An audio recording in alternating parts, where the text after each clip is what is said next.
오늘 말씀의 제목은 신앙과 불신앙의 책임이란 제목으로 말씀 나누기를 원합니다. 우리가 계속해서 도르트 신조 둘째 교리 6조와 7조를 읽어가고 있습니다. 오늘 말씀의 주된 내용은 일부 사람들은 이 복음을 믿고 또 일부 사람들은 믿지 않음, 이것에 대한 책임이 누구에게 있는가에 대한 이야기입니다. 이게 아주 쉬워 보이지만 사실은 많은 그리스도인들이 헷갈려하는 문제들인 것이죠. 먼저 우리가 기억하셔야 될 게, 복음이 선포되면 사람들이 복음 앞에서 어떤 반응을 보이는가라는 것입니다. 우리가 앞서서 지난주에도 분명히 말씀드렸지만, 지난주가 아니죠. 오래된 첫째 교리에서, 첫째 교리 4조와 5조에서 이미 말씀드렸는데 이중적인 반응을 보인다라고 이야기를 했습니다. 복음이 선포되면 그 택한 자들에게는 성령 하나님을 보내셔서 그들 안에 믿음이 생겨나게 되고, 그래야 해서 믿음의 반응이 그들 가운데 일어나는 것이죠. 믿음의 반응이라는 것이 회개하게 되고 이제 온전히 그리스도를 따라 살기를 원하는 그런 반응들이 일어날 수도 있습니다. 또 다른 반응으로는 그 복음에 대해서 거부하고 그 복음을 완전히 싫어하는 그런 반응들이 일어날 수도 있는 것입니다. 오늘 말씀은 이것에 대해서 설명을 하고 있어요. 이 복음에 대한 두 가지 반응이 일어나는데, 이 두 가지 반응이 그리스도의 죽으심과 어떤 관련이 있는가, 이것을 주안점으로 놓고 말씀을 하고 있습니다. 그러니까 예수 그리스도께서 죽으심이 모든 인류를 위한 죽으심인지 아니면 택한 자들을 위한 죽으심인지를 분명하게 우리가 구별을 해야 돼요. 왜냐하면 도르트 신조가 작성될 당시에 이 알미니안들이 계속해서 개혁주의자들을 공격해 나가면서 예수 그리스도의 죽으심은 모든 인류를 위한 것이다, 이렇게 계속 주장을 해왔고, 이것 때문에 있어서 복음에 대한 반응들도 다르게 본 것이죠. 우리 5, 6, 6번에 나와 있는 것처럼 어떻게 이해를 했냐면, 어떤 사람이 용서받고 구원받음은 예수 그리스도께서 하신 부분이 분명히 있으나 사람이 선택하기 나름이다, 이런 식으로 주장을 해왔다는 것이죠. 전적인 하나님의 은혜로 말미암아 우리가 구원받았다, 이것을 부인하는 거예요. 사람들 앞에 어떤 선택권이 있는 것처럼 자꾸 논증을 펴기 때문에 오늘 이 이야기가 나온 것입니다. 신앙한 자의 그 신앙의 원인이 어디에 있는가? 두 번째, 불신앙자들의 그 불신앙의 책임은 과연 누구한테 있는 것인가에 대한 이야기들, 이 이야기가 오늘 설교의 중점적인 내용입니다. 먼저 우리가 복음을 듣고도 불신앙하는 것에 대해서 한번 생각을 해봐야 돼요. 우리는 어떻게 생각합니까? 복음이 전파되면 당연히 그 복음 앞에서 믿음의 반응이 합당하게 일어날 것이라고 우리는 항상 기대를 합니다. 그런데 6조에서는 무슨 이야기 합니까? 선포를 듣는 모든 사람이 믿음으로 반응하는 것은 절대 아니다 라고 이렇게 이야기를 하고 있습니다. 뭐 다른 거 할 필요가 없어요. 예수님께서 복음 전했을 때 어떤가를 살펴보면 아주 답은 쉽습니다. 예수님께서 복음을 직접 전하셨습니다. 그리고 그 복음이 진실임을 예수님이 몸으로 실제로 보여주셨어요. 그런데도 불구하고 사람들이 어떻게 했습니까? 예수님이 전한 하나님 나라의 그 복음을 그들이 믿고 회개하고 돌이켰습니까? 아니면 거부했습니까? 거부했습니다. 마태복음 6장 6절 말씀 보시면, 그들이 믿지 않음을 이상히 여기셨더라. 이에 모든 촌에 두루 다니시며 가르치시더라 라고 되어 있습니다. 우리의 반응과 너무나 달라요. 예수님께서 복음을 전했음에도 불구하고 그들이 복음을 안 믿었어요. 그러면 우리 어떻습니까? 전도하러 내가 나가는데 복음을 제시했는데 이 사람이 나의 복음을 거부하고 안 들어요. 그럼 우리 어떻습니까? 이 사람 안 들어도 당연한 반응이야, 우리 생각하면서 다음 집 또 다른 사람들의 복음을 전합니까? 그렇지 않죠. 우리 마음이 위축되면서 이게 좀 내가 능력이 없나 보다, 이렇게 생각하면서 복음을 전하지 않으려고 합니다. 근데 예수님께서는 전혀 이상한 반응을 보이시죠. 복음을 전했는데 안 들으심에 대해서 이상하게 생각하시고 어떻게 했다고요? 다른 모든 촌에 두루 다니시면서 더 가르치셨다라고 되어 있는 것이죠. 그러니까 예수님이 복음을 전했음에도 불구하고 분명하게 복음에 불신앙으로 반응하는 자들이 분명히 있었다라는 것이고, 그것에 대해서 예수님께서 이상히 여기신 것은 맞으시나 그렇다고 해서 복음 전파를 멈추신 것은 절대 아니다 라는 것을 우리가 말씀을 통해서 알 수 있는 것이죠. 또 마태복음 27장에도 비슷한 이야기가 나옵니다. 빌라도가 이르되 그러면 그리스도라 하는 예수를 내가 어떻게 하랴? 그들이 다 이르되 십자가에 못 박혀야 하겠나이다. 빌라도가 이르되 어찌미냐? 무슨 악한 일을 하였느냐? 그들이 더욱 소리질러 이르되 십자가에 못 박혀야 하겠나이다 하는지라. 빌라도가 아무 성과도 없이 도리어 밀란이 나려는 것을 보고 물을 가져다가 무리 앞에서 손을 씻으며 이르되 이 사람의 피에 대하여 나는 무죄하니 너희가 당하라. 백성이 다 대답하여 이르되 그 피를 우리와 우리 자손에게 돌릴지어다 하거늘. 이렇게 기록하고 있는 것이죠. 무슨 말씀입니까? 예수 그리스도께서 구원자 되심을, 예수 그리스도께서 하나님의 아들 되셔서 우리의 메시아로서 이 땅에 오셨음을 이들이 모르는 바가 아니에요. 믿는 것은 아니지만 이미 복음 전도자를 통해서 알고 있습니다. 그런데도 불구하고 이스라엘 백성들이, 유대인들이 어떻게 합니까? 예수 그리스도를 죽이기를 원하고 몇 번이나 강조하면서 최종적으로 빌라도가 그러면 나는 책임이 없다. 너희가 이 피에 대한 책임을 져라 라고 이야기했을 때 유대인들이 뭐라고 합니까? 자신뿐만 아니라 자신들의 후손들까지라도 이 피의 책임을 돌리게 하겠다라고 하면서도 예수님을 죽이기를 원하셨다라는 것이죠. 유대인들이 예수님의 복음을 몰랐을 리가 없고 안 들었을 리가 없습니다. 또 그리고 유대인들이 예수님의 공생의 3년의 그 행적들을 모르지 않는다라는 것이죠. 그러함에도 놀랍게도 어떤 일이 일어납니까? 예수님이 메시아이시고 하나님의 아들 되심이 확실히 확증되었음에도 불구하고 그들은 불신앙으로 일괄했습니다. 여기서 우리가 기억해야 될 게 뭡니까? 복음이 증거된다고 해도 하나님의 택한 자와 그렇지 않은 자에게 확연히 다르게 역사함이 드러난다는 것이죠. 이것을 이상하게 여길 필요가 없다는 것이죠. 그런데 우리는 복음이 증거되면 늘 긍정적인 어떤 열매들이 있기를 소망합니다. 그런데 교회 역사를 보면 꼭 그렇지 않아요. 정말 교회 안에 막대한 헌금들을 활용해서 복음을 전하고 전도지에 대해서 계속 후원하였으나 아무런 열매를 얻지 못하는 그런 사례들이 굉장히 많이 드러납니다. 그런데 이러한 일들로 인하여서, 이러한 결과로 인하여서 낙심할 필요가 없다라는 것이죠. 예수께서 그러하셨던 것처럼 이상히 여기는 것은 맞지만 더욱더 힘을 내셔서 하나님 나라의 일들을 더 가르치셨다는 것이죠. 마찬가지로 우리가 복음을 전함에 있어서 복음에 대한 그 결과들이 우리 손에 있지 않음을 계속해서 성경은 이야기를 하고 있고, 그렇기 때문에 우리가 복음을 증거해서도 그들이 복음을 받지 않을 수 있다는 것이고, 또 한 가지는 무엇입니까? 그 복음을 믿지 않음에 대한 책임을 누구한테 물으신다고요? 믿지 않는 그 자들에게 하나님은 물으신다는 것이죠. 이런 점에서 우리가 잘 기억을 해야 된다는 것이죠. 그러니까 불신앙의 그 책임들이 누구한테 있느냐라는 것이 이제 답은 뻔히 나온 것이죠. 그런데 실제로 도르트 총회에서 이런 논쟁이 있었습니다. 알미니안들은 그리스도께서 모두를 위해서 죽으셨다 이렇게 주장을 했습니다. 반대로 개혁주의자들은 그리스도께서는 택한 자들만을 위해서 죽으셨다라고 논쟁이 붙었어요. 그러니까 알미니안들이 뭐라고 공격했냐면 이렇게 공격했습니다. 너희들이 말한 것처럼 그리스도께서 택한 자들만을 위해서 죽으셨다면 저 택하지 않은 자들에게는 믿을 기회도 준 것이 아니다. 그렇기 때문에 쟤네들은 기회조차 없었다. 그래서 저들이 구원받지 못한 책임은 누구에게 있다? 그리스도에게 있는 것이다. 이렇게 주장을 했습니다. 그런데 이게 합당하지 않은 것이죠. 일부 사람들, 정말 하나님 택하지 않은 사람들이 하나님으로부터 구원받기를 정말 원했는가? 이것부터 우리가 한번 생각을 해봐야 되는 것이고, 하나님으로부터 구원받기를 원했으나 그리스도께서 그들을 위해서 죽어지지 않았기 때문에 구원받지 못했다라고 말할 수 있는 것인가? 이 부분에 대해서 한번 생각을 해봐야 돼요.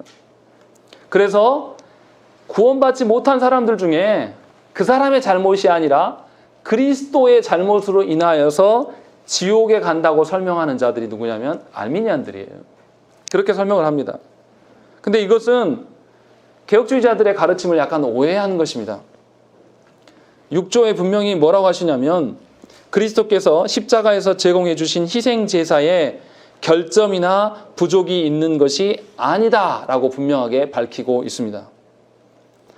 예수 그리스도의 죽으심, 우리가 앞서서 3조에 있어서 나왔죠. 예수 그리스도의 죽으심은 완전하고 유일한 구원의 수단이다라고 분명하게 밝혔어요. 이 말씀이 뭡니까? 그리스도의 죽으심의 그 능력이 이 세상 모든 사람들의 죄악들을 충분히 구원하고도 남으심이 있다라는 뜻이에요. 부족해서 그들에게 적용되지 않는다는 그런 뜻이 아니라는 것이죠. 분명하게 예수 그리스도의 죽으심은 효력이 충분히 있다. 그래서 우리가 지난주에 뭐라 했습니까? 예수 그리스도의 죽으심은 무한한 가치가 있는 것이다.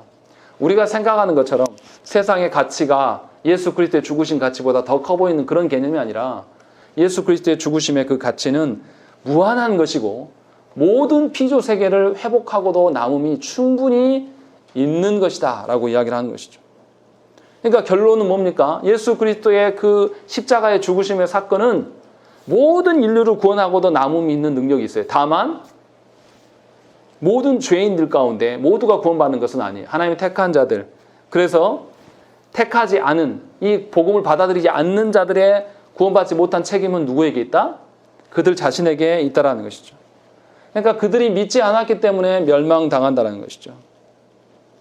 달리 말하면 이미 성도되었고 복음에 대해서 우리가 듣는 우리들이 조심해야 될 점이 바로 이 점입니다. 복음에 대해서 복음이 선포되면 반응이 두 가지라고 분명히 말씀드렸습니다. 그 복음의 앞에 긍정적인 회개의 반응과 믿음의 반응이 드러나는 것이냐 아니면 불신앙의 반응으로 드러나시냐라고 했을 때 우리가 계속 오류를 범하는 것이 바로 이 부분이에요. 저와 여러분들은 다 복음에 대해서 긍정적인 반응이 있었기 때문에 이 자리에 나온 분들이죠. 그런데 복음이라는 것에 우리가 너무나 익숙해져 버리면 어떻게 됩니까? 복음이 선포돼도 더 이상 신선한 맛이 없기 때문에 반응하지 않는 경우가 있습니다.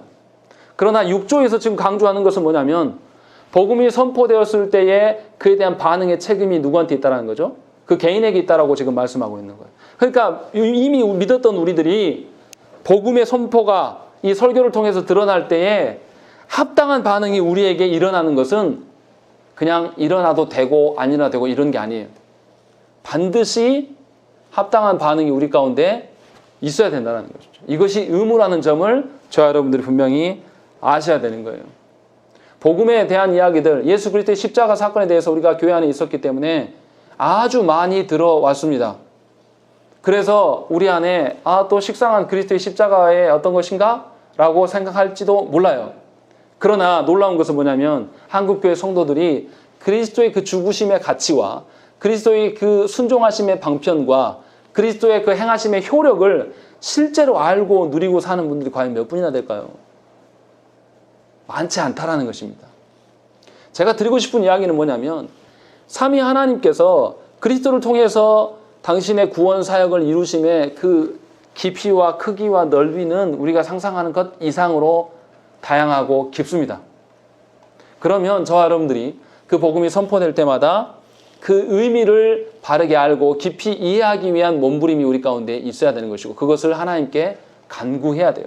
성령 하나님께서 우리를 깨닫게 해주기를 소망함이 우리 가운데 있어야 되는 이런 합당한 반응이 복음이 선포될 때마다 늘 있었어야 돼요. 그렇게 복음이 선포될 때마다 그런 내 반응이 계속 있어졌다라면 나는 어떻겠습니까? 점점 그리스도에 대한 지식들이 늘어났을 것이고 십자가의 사건의 그 깊이가 무엇인지를 그리고 그 그리스도의 죽으심의 가치가 얼마나 큰 것인가를 내가 알기 때문에 세상의 가치에 마음을 빼앗길 일이 사실은 없었을 것이에요. 그런데 놀랍게도 우리가 그리스도의 그 십자가의 사건, 복음의 어떤 선포됨이 늘 교회 안에 있었음에도 불구하고 우리가 그것에 대해서 적절한 반응이 늘 있었던 것은 아니에요. 하나님이 은혜 주셨을 때 한두 번 있음으로 말미암고 내둬버렸단 말이에요. 그러니까 그리스도의 십자가의 그 가치를 모른다는 거예요, 우리가. 그래서 세상의 유혹이 넘어오면 어떻습니까? 세상의 가치가 그리스도의 십자가 가치보다 훨씬 커 보여서 우리가 넘어갔다라는 것이죠. 달리 말하면 오늘 6조에서 우리가 기억해야 될 것은 복음이 선포될 때마다 우리에게는 합당한 반응이 바로 의무라는 것입니다. 이 점이 아주 중요한 이야기예요. 복음이 선포될 때마다 내 안에서 그 복음에 대해서 열광하고 반응함이 우리 안에 드러나야 돼요. 제가 어제 유튜브를 보니까요. 인도에 그게 맞는 이야기인지 모르겠지만 유튜브에 보니까 인도에 한 달에 1억씩 보는 양어장이 있대요. 거기서 이제 그 양어장에 고기를 주는 장면이 찍혔어요. 아니 고기한테 밥을 주는 장면. 그런데 이게 딱 밥때가 되니까요. 벌써 사람이 주인이 와서 이렇게 막 밥을 섞으니까 고기들이 이렇게 무트로 올라올 것처럼 많이 몰려듭니다. 까맣게. 그래가지고 이 밥을 뿌려주니까 이 반짝반짝반짝 빛나는 것이 너무나 좋아하는 게 그냥 이 고기 얼굴 한 명 한 명 보지도 않지만 그 고기들이 발광을 하는 게 막 드러나는 거예요. 그것을 보면서 오늘 설교 준비하면서 그 생각이 들었던 거예요. 복음이 선포될 때마다 우리들 안에 그런 모습들이 있었냐 이 말이에요. 고기들이 이 밥을 보면서 먹기 위해서 반짝반짝하는 그런 모습들처럼 저와 여러분들이 복음이 선포되는 그 현장을 소망하고 갈망하고 그 그리스도의 복음의 가치가 너무나 크고 놀라우니까 스스로 밥을 찾아 나서는 게 아니라 그 밥 앞에 그리스도 앞에 나와서 엎드림의 그 의무들이 우리한테 있냐 이 말이에요. 지금 그것을 묻고 있는 겁니다. 6조에서. 예수 안 믿어서 이미 불신자 된 그분들을 공격하려고 이야기하는 게 아니라 이미 그리스도에 대한 우리들 안에 그러한 모습들이 있는가 지금 그것을 묻고 있는 것입니다. 그래서 히브리서 오늘 읽은 말씀에도 똑같은 이야기가 나옵니다. 3장 12절 13절 말씀을 한번 읽어보시죠. 3장 12절 13절 말씀입니다. 읽습니다. 시작.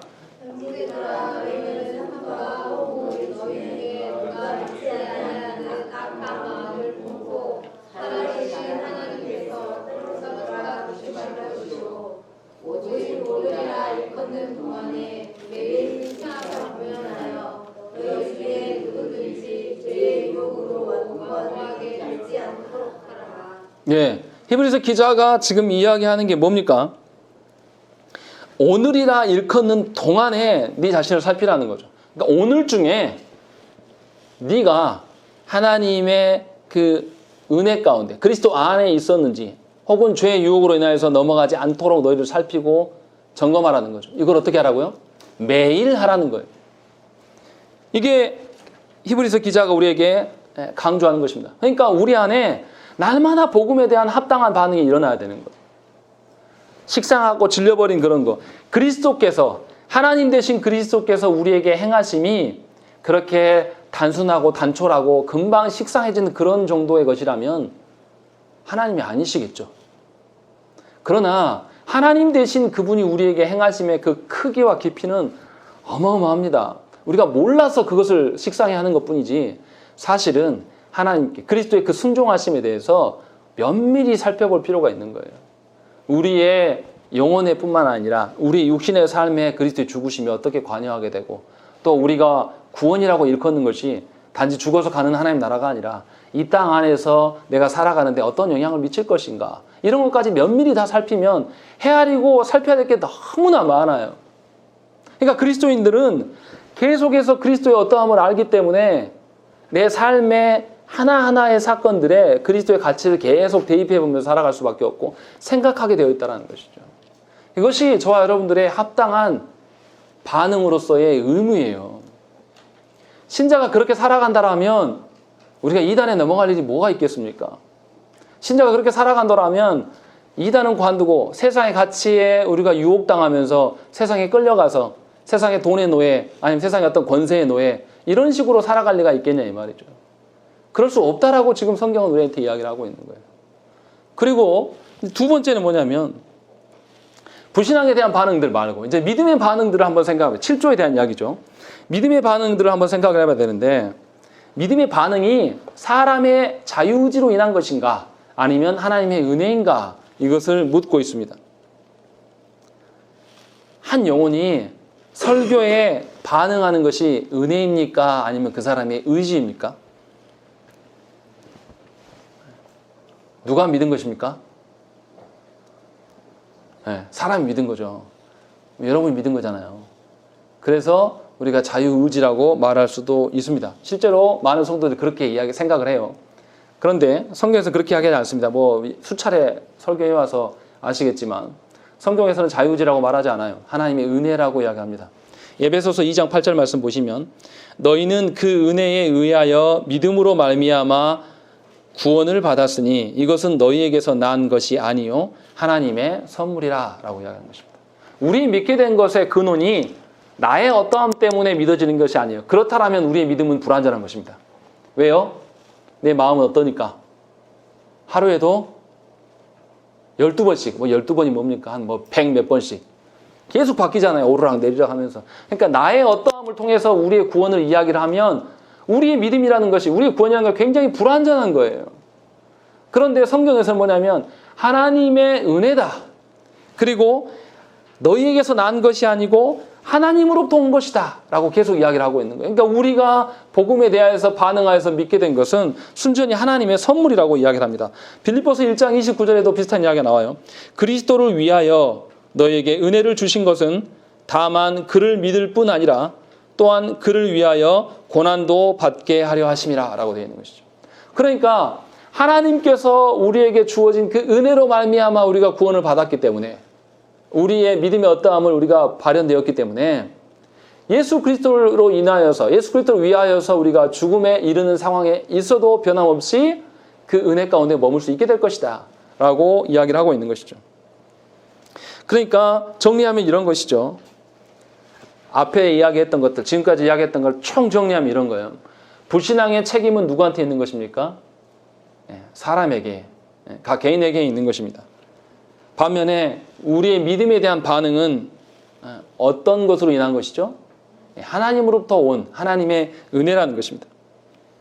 그러니까 하나님께서 무엇인가 우리에게 말씀으로 주시면 그 말씀으로 우리가 반응하는 것은 너무나 당연한 것이고, 기뻐하는 것 또한 너무나 당연한 것이에요. 왜요? 이것이 어디로부터 오기 때문에? 하나님으로부터 주어지는 것이기 때문에. 이 땅에서는 전혀 맛볼 수 없는 어떤 신기한 그런 거란 말이죠. 이 땅에서는 도저히 경험하지 못했던 그런 것이 하나님으로부터 지금 이 순간 저와 여러분들에게 오고 있는 거예요. 그래서 하나님의 말씀에 반응하자라는 것이죠. 그러니까 하나님께서 우리에게 은혜 주신다는 것은 내 일상의 삶에 내 일이 뭐가 잘 되고 내 문제가 해결되고 이런 방식의 은혜만이 말하는 게 아니라 궁극적인 은혜는 어떤 것이겠습니까? 궁극적인 은혜는 뭐예요? 지금 계속 이야기하고 있잖아요.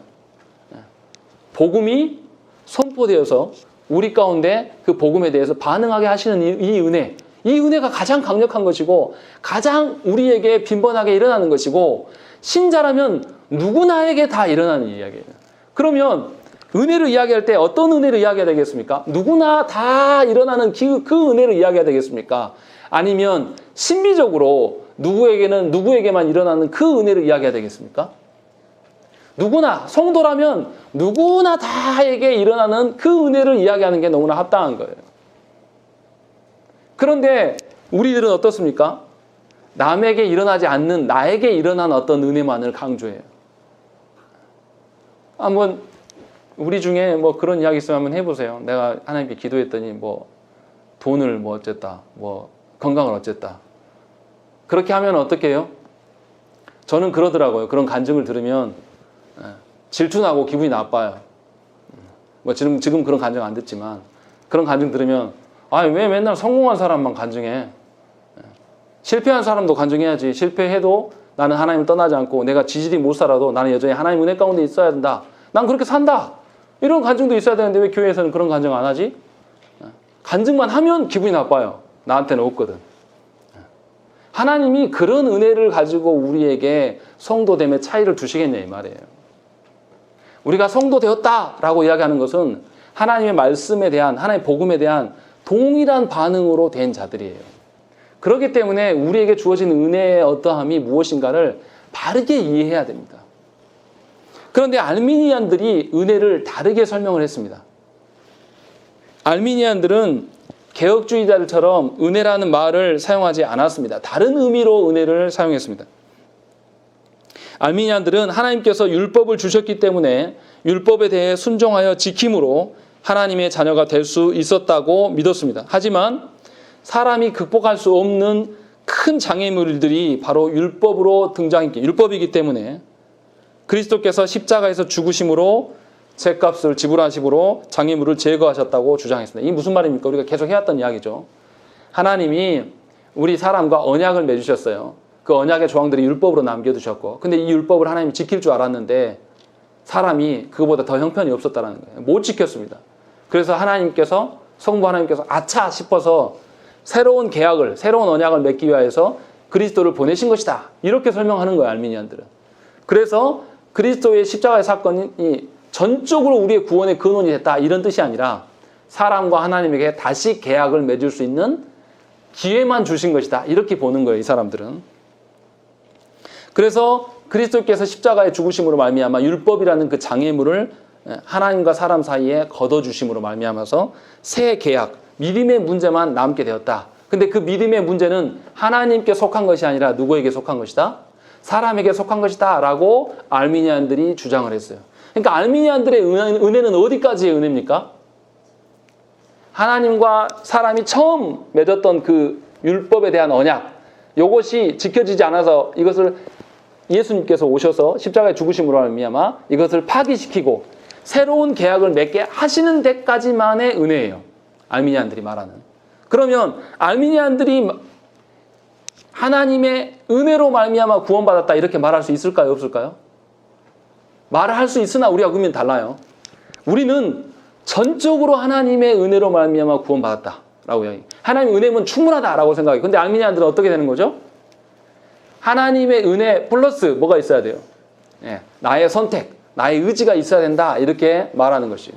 그러면 예수 그리스도께서 베푸신 그 은혜가 우리가 큰 겁니까? 알미니안들이 큰 겁니까? 쉽잖아요. 우리가 받은 은혜가 100인데 우리는 100 다 은혜 하나님부터 받은 거예요. 근데 알미니안들은 어떤 거죠? 한 7, 80, 90 정도는 예수님이 하시고 나머지 선택의 문제, 자유의지에 대한 문제들은 누가 하는 거? 사람이 하는 것이다. 이렇게 설명해버린단 말이에요. 그러면 예수 그리스도의 그 십자가의 사건이 뭔가 축소되고 예수 그리스도의 십자가의 사건이 별로 가치가 좀 떨어지는 그런 방식으로 서게 된다는 것이죠. 그래서 7조에서는 분명하게 밝히고 있습니다. 알미니안들이 말하는 그런 은혜가 아니다라는 것을 정확히 밝히고 있는 거죠. 7조에 보십시오. 7조에 보시면 뭐라고 되어 있냐면 하나님께서는 누구에게도 이 은혜의 공로를 돌리지 않으십니다 라고 되어 있는 것이죠.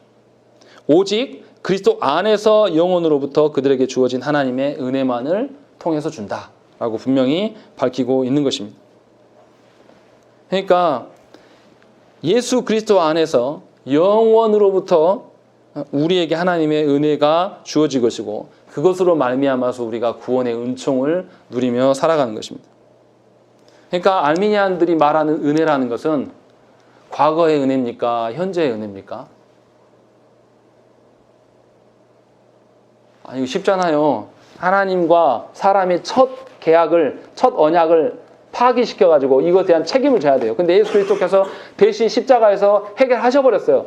그래서 하나님이 새 언약을, 새 계약을 맺을 수 있게 됐단 말이에요. 그러면 예수 그리스도께서 베푸신 그 은혜라는 것은 알미니안들 입장에서는 과거의 은혜예요? 현재의 은혜예요? 과거의 은혜로 끝나버린 거예요. 근데 우리의 은혜는 어떤 거예요? 지금도 예수 그리스도로 말미암아서 우리가 복음에 대한 반응이 일어나는 것이고 온전히 예수 그리스도로 말미암아서 우리가 구원을 받았다는 말이에요. 그러니까 현재적으로 하나님의 은혜 가운데 있어야 된다. 이 말은 알미니안들 말하기 어려워집니다. 개혁주의자들만 말할 수 있는 어떤 그런 개념이. 그러니까 은혜를 쓰는 개념이 완전히 다르다라는 것이죠. 그러니까 저와 여러분들 분명하게 바른 관점을 가지셔야 돼요. 하나님께서 복음을 주셔서 그것에 대한 반응이 일어나는 것은 전적으로 하나님의 은혜입니다. 그리고 과거뿐만 아니라 현재뿐만 아니라 미래에도 나의 구원을 하나님께서 어떻게 하신다? 전적으로 책임져 주신다는 것이죠. 이것이 하나님께서 우리에게 베푸신 은혜예요. 그래서 우리 안에 성도의 견인의 문제가 있는 것입니다. 하나님께서 한 번 택한 자들은 어떻게 하신다? 끝까지 하나님 나라에 이르도록 지키시고 보존하신다. 그런 개념이 우리 안에 있는 거예요. 왜요? 구원이라는 것이 어떻게 하기 때문에 100% 삼위 하나님의 은혜로 말미암아 우리에게 주어진 것이기 때문에 우리의 공로나 우리의 의지가 아니라 온전히 삼위 하나님께서 행하심 가운데 있었기 때문에 그렇다라는 것이죠. 하이델베르그 요리문답에도 똑같은 이야기가 나옵니다. 23주일 60문에 보면 뭐라고 되어 있냐면 오직 예수 그리스도를 믿는 참된 믿음으로만 하나님 앞에서 의롭게 됩니다. 나의 어떤 공로도 없이 오직 은혜로 하나님께서 그리스도의 완전한 만족하게 하심과 의로움과 거룩하심을 나에게 전가시켜 주셨습니다. 하나님께서는 내가 결코 어떤 죄도 범하지 않은 것처럼 그리고 그리스도께서 나를 위하여 이루어 주신 모든 순종을 나 자신이 직접 성취한 것처럼 인정해 주십니다. 이렇게 고백하고 있는 것이죠. 그러니까 얼마나 큰 은혜입니까? 저와 여러분들의 그 인내심이나 저와 여러분들의 그 변덕스러움이나 이런 것을 근거로 인하여서 여러분들의 구원을 논한다고 한번 해보세요. 여러분들 구원에 대해서 확실히 보장합니까? 지금 예배당에 있으니까 이러죠.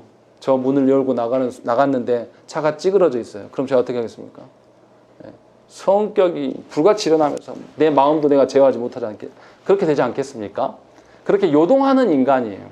그러니까 나의 어떠함으로 구원을 하나님이 허락하시지 않았단 말이에요. 삼위 하나님으로 말미암아서 우리의 구원을 허락하셨어요. 그렇기 때문에 값없이 그리스도의 그 의로움을 우리에게 전가시켜 주셨기 때문에 우리의 구원이 너무나 확실한 것이고, 그렇기 때문에 저와 여러분들이 오직 그리스도만을 의존하면서 살아갈 수밖에 없는 것이죠. 그 자체가 은혜예요. 늘 예수 그리스도께 매어 달려 있어야 되기 때문에 괴로운 것이 아니라 도리어 예수 그리스도께 붙잡혀 있는 것이 우리 구원의 안전함이고 우리의 평안의 근거가 되는 것이에요. 그러니까 성도된 저와 여러분들이 늘 그리스도 중심적으로 살아가야 되는 것입니다. 늘 하나님의 복음, 하나님의 그 능력과 지혜 되신 그 복음이 선포되는 그 현장에서 그리스도가 온전히 드러나게 되고 그것으로 말미암아 우리의 구원의 어떠함을 확증받는 것, 이것이 개혁신앙 안에 있는 바른 구원관이라는 것입니다. 저와 여러분들이 그런 삶을 누리셔야 되는 거예요. 예수 그리스도에 매여 있는 것이 괴롭고 의무적인 것이 아니라 너무나 즐겁고 기쁜 것이고 확실한 안전처임을 여러분들이 진심으로 경험하시고 체득되어지기를 간절히 축원합니다. 우리 함께 기도하겠습니다.